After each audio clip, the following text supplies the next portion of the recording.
I'm Cherry Lynn. Welcome to another episode of A Feminine Moment. I am here with Dixie Andelin Forsyth, author of Fascinating Womanhood for the Timeless Woman, now an international Amazon bestseller. Hi, Dixie. Hi, Cherry. How are you doing? Good. Good. We're excited today to talk about fear.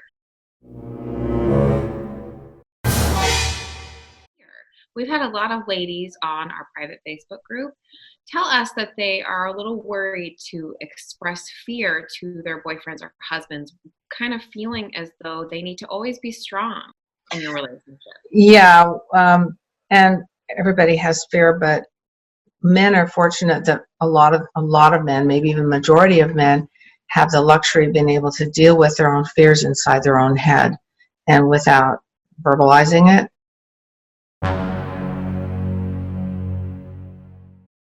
Because they kind of have like almost a little virtual cave in there. They can go sort it out. But women more often need to verbalize. And so when we say something, some men, not all men, some men take it as they've got to solve the problem or fix it, which they sometimes can't. Or they think that you just need to be strong, like they are. And that is a little bit invalidating because you want to be understood and validated. So so the question, I guess, is how you can express fear or anxiety without compromising this strength. And it kind of depends on what he is, his reaction to it. Like the first scenario, he might think that you expect him to solve it. So the one thing you can do is right in the beginning say, I'm really afraid of something. I just need you to listen. I just need you to listen. You don't need to solve it. I just need you to listen because I need to vent or verbalize or something like that. And then he'll know nothing is expected of him except empathy. That's one thing. And another one is if it isn't that, you need him to comfort you or help you. You can tell him, like an example, a woman was really distressed because she had given their child his medicine, and later her husband had given the child the medicine too and didn't know that she had. So there was double dose, and she was really scared that they had overdosed their child. So what she said to him was perfect. She said, you're so good at handling things in a crisis, and I'm really scared right now. You're good at crisis. Can you just please tell me what to do? Which gave him a task, it validated him. It gave him a task, and there was no escalation of emotion. Mm-hmm. Yes, so, and for anyone watching, that was the episode we did on when couples argue. I can put a little card in the video. Yeah, and that's another way to avoid anything like that escalating into a disagreement or an argument. So when you are wanting to express fear or anxiety about something, you can approach it with, I just need to express this, or you can say, I really need this from you. Give him a task to do, and it'll validate him, and also give him something to do so he can actually make a difference. Let me ask you this. I read somewhere, and I don't know how true this is, but I read somewhere that women need to speak something around the neighborhood of 20,000 words a day. It's just something that we naturally need, and men, I think it's less than half of that. Bob says it's about half. Men verbalize about half the amount of words that we do, and it's not because we are over talkative. We need to verbalize things.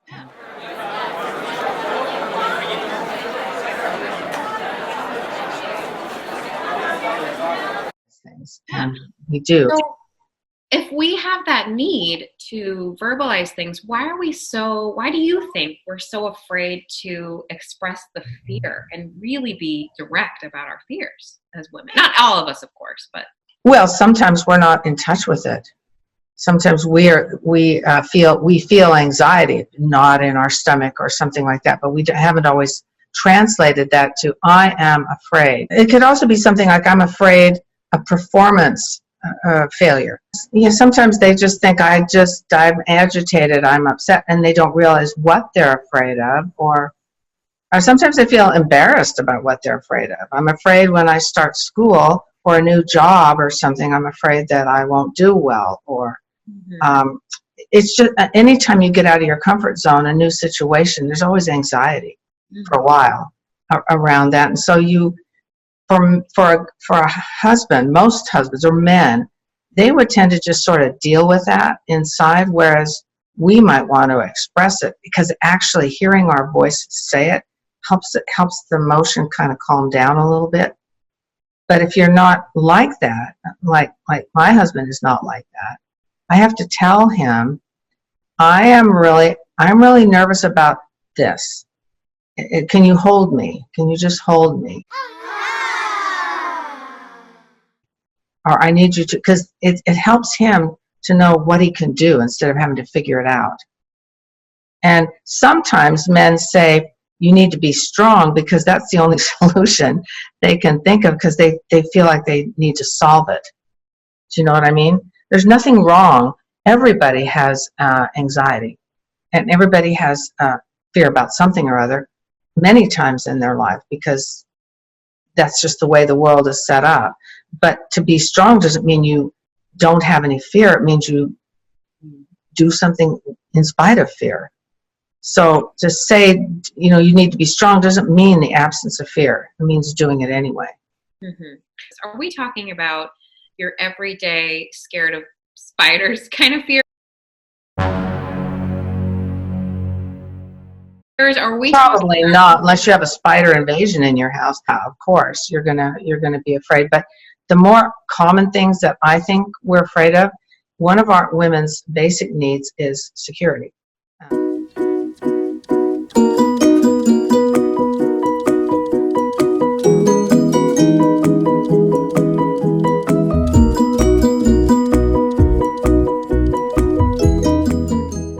Financial security, feeling like you don't have a roof that's leaking all the time, with things work. So those kind of fears of lack of security, money issues is a big trigger for women. Relationship issues is a big trigger. We're afraid of things like we were saying before, out of your comfort zone, doing something new, afraid of failing as a parent, or failing as in your work, or there's all kinds of fears that we face, and we do it all the time. It doesn't mean we're not strong. Strength doesn't mean you're not afraid of anything. It just means that you do whatever in spite of, and it helps us, more women than not, to be able to verbalize those fears and have them validated. So if you tell your man what you need from him, it's going to help him not feel like, what am I supposed to do? Because then he's in a position where he may feel like he can't give you what you need. So he tells you to be strong.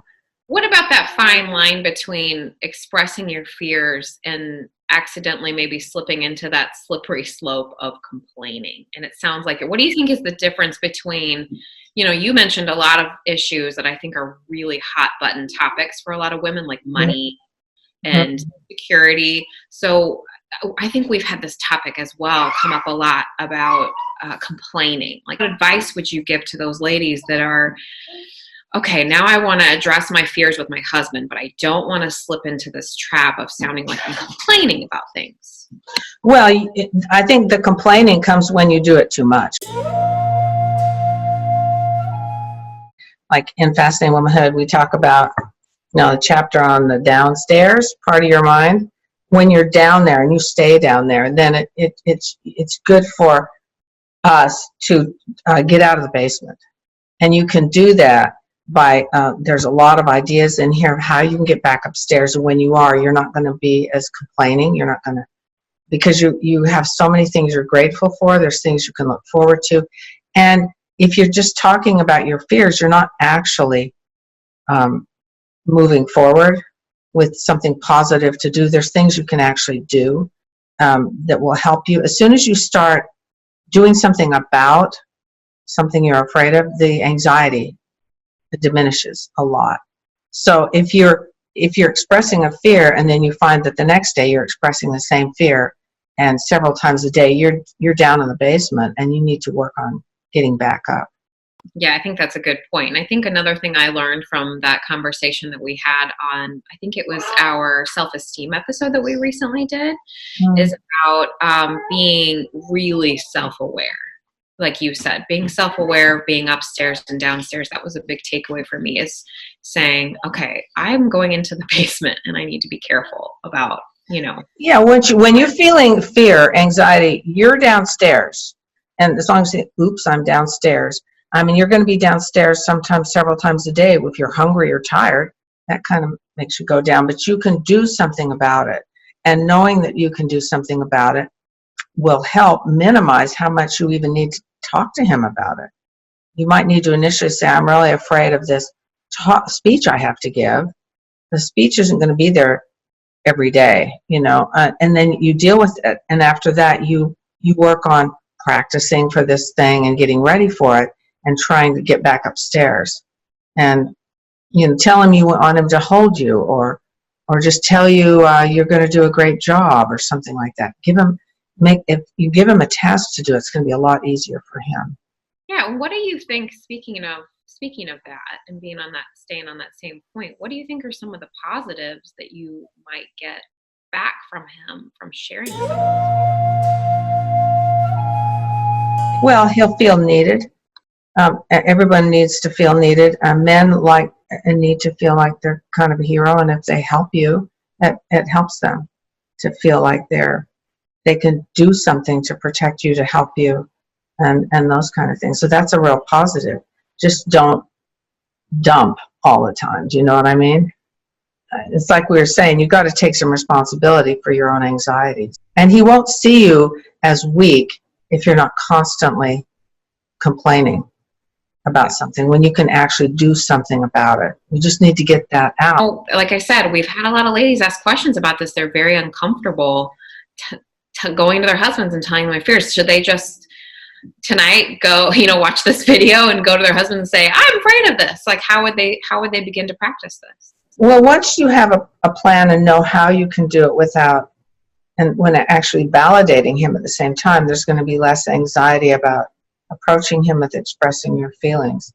Don't expect him to solve it, or if he knows what you need him to do, it's going to be a lot easier to do it. It's a lot less stressful for you to even express it if you know how to do it in the first place. Well, this has been really great. Thank you so much for all of your valuable advice. We really appreciate it. And for everyone watching, don't forget to hit like and subscribe to our channel so you can find out when we air brand new episodes every Friday. And if you have a question that you would like us to answer on air, don't forget to ask it down below in the comments.